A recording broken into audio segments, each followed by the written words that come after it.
మానవత్వం కంటే కూడా మతమే గొప్పది కొందరికే.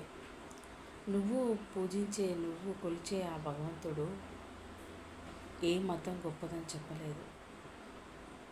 నీ మతం, నీ దేవుడు నీకు గొప్పే. ఎవరి భగవంతుడు వాళ్ళకి, ఎవరి మతం వాళ్ళకే గొప్పది. కానీ ఎదుటి మతాన్ని గౌరవించాలి. మతం పేరిట హింసలు. భగవంతుడు చెప్పలేదు అట్లా చేయమని. ఆ దేవుడే అందరినీ సమానంగా చూశాడు.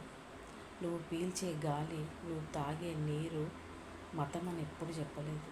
అందరికీ సమానంగా ఇచ్చాడు ఆ దేవుడు. సో మనుషులే పెట్టుకున్నారు ఇవన్నీ.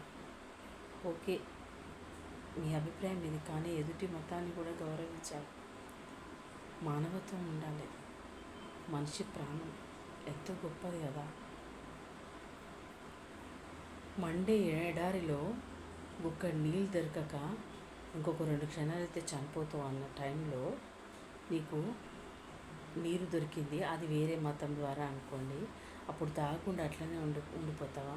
అప్పుడు మతం అదంతా చూస్తారా? ఆ నీళ్ళు తాగి ఎవరిచ్చినా సరే ఆ నీళ్ళు తాగి ప్రాణం కాపాడుకుంటారు కదా. మరి అప్పుడు రాదా మతం అని?